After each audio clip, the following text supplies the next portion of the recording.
Muhammad Sallallahu Alaihi Wasallam, lelaki penggenggam hujan. Bab 28. Parit dan panah. Sebuah lokasi tak jauh dari Uhud, Madinah. Wahai lelaki pemberi peringatan, tahukah engkau apa yang dirasakan para penyerangmu? Abu Sufyan, kawan lamamu, panglima tertinggi pasukan penghancur dari Mekah, terlongo di atas kudanya. Mulutnya mulai mencerocoskan sumpah serapah. Tak perlu mengucak mata untuk memastikan bahwa pandangannya tidak tertipu. Padang itu seharusnya hijau oleh rumput segar. Kenyataannya justru gundul bukan main. Ini pertanda buruk. Tidak ada makanan untuk kuda-kuda pasukannya. Unta-unta masih bisa mengunyah daun-daun akasia di lembah Akik atau dedaunan macam-macam pohon tamaris di dataran lembah Uhud. Namun, kedua jenis tumbuhan itu bukan makanan kuda. Abu Sufyan sadar betul, dia dan pasukannya butuh rumput untuk mengenyangkan perut kuda, perut ribuan kuda mereka. Bagaimana kuat bertempur jika perut tunggangan mereka kosong? Ikrimah, anak Abu Jahal, si penghinamu, mendampingi Abu Sufyan. Dia lebih sibuk berpikir dan sedikit menimbrung pembicaraan. Makanan kering yang kita bawa tidak akan bertahan lama, Abu Sufyan. Harus ada jalan keluar, ujar Khalid bin Al-Walid yang memimpin pasukan kuda Mekah. Lelaki itu menjadi semakin dihormati berkat reputasinya di perang Uhud saat memukul mundur pasukan Madinah yang nyaris mengalahkan orang-orang Mekah. Amr bin Al-As, sang orator ulung, mendekatkan kudanya ke Abu Sufyan. Dia menjadi bagian dari pasukan berkuda Khalid bin Al-Walid seperti di perang Uhud. Serang secepat mungkin, menangi pertempuran secepat mungkin, katanya memberi usul. Usulan bagus, sergap Abu Sufyan. Dia mengangkat tangannya, disusul oleh para panglima masing-masing suku. Bergeraklah kemudian pasukan raksasa itu semakin merapat ke pusat kota Madinah. Bergerak cepat di barisan depan dan melambat di bagian tengah ke belakang. Pasukan kuda berkecepatan jauh di atas pasukan gempur pejalan kaki yang memang mempunyai peran lain dalam setiap pertempuran. Lihat, Abu Sufyan seolah mendapati kesenangan tak terkira detik itu.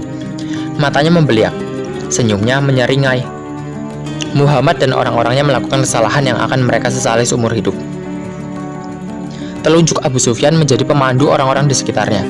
Agak jauh di depan mereka, tampak ribuan tenda pasukan Madinah bergerombol di luar benteng mereka yang terkenal itu. Histeria Abu Sufyan segera menular ke orang-orang di sekitarnya. Kupikir Muhammad akan menempatkan pasukannya di dalam benteng. Ini kesalahan fatal, komentar Khalid. Kita akan melumat mereka dalam waktu sekejap, sambar Amr. Kegagalannya di Abyssinia tampaknya terus-menerus memupuk kebencian yang tidak akan lenyap dari kepalanya sebelum riwayatmu dan para sahabat-sahabatmu tamat. Penuh nafsu, Abu Sufyan, para petinggi pasukan Mekah dan sekutunya meneriakkan perintah menyerang. Genderang perang dibunyikan. Teriakan-teriakan penuh kemarahan melangit. Ringkik kuda yang ribuan, gaduh sepatu orang-orang yang menderap. Para pembencimu benar-benar mengerahkan seluruh kemarahan dalam diri mereka, maju menyerbu kota Madinah. Ikrimah yang sedari tadi diam justru kini terlihat paling bersemangat.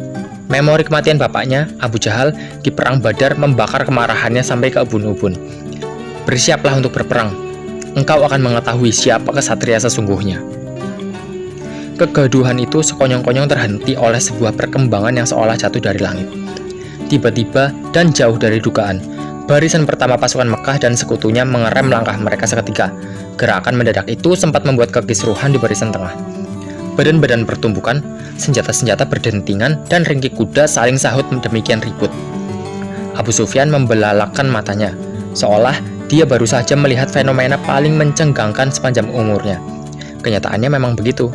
Gambaran untuk menyerbu pasukan muslim dengan sekali gebrak seketika menguap, membentang parit lebar dan memanjang di hadapannya, memisahkan dia dan pasukannya dari pasukanmu yang berjajar rapi di seberang parit. Mereka adalah pasukan panah. Keterkejutan Abu Sufyan hanya berumur sekian detik. Keterkejutan baru menghamburi dia dan pasukannya bersamaan dengan hujan anak panah yang memburu. Pasukanmu menyerang mereka dengan jitu, dan demikian terkomando. Abu Sufyan, Ikrimah, Khalid, dan Amr segera membuat kesepakatan kilat. Mereka meneriaki pasukannya untuk mundur, sampai ke jarak yang aman dari lontaran anak panah. Tidak sedikit dari pasukan Mekah dan sekutunya terlambat bergerak. Tubuh mereka jatuh berdebam ke bumi. Anak panah menancap, membuat nyawa mereka lenyap.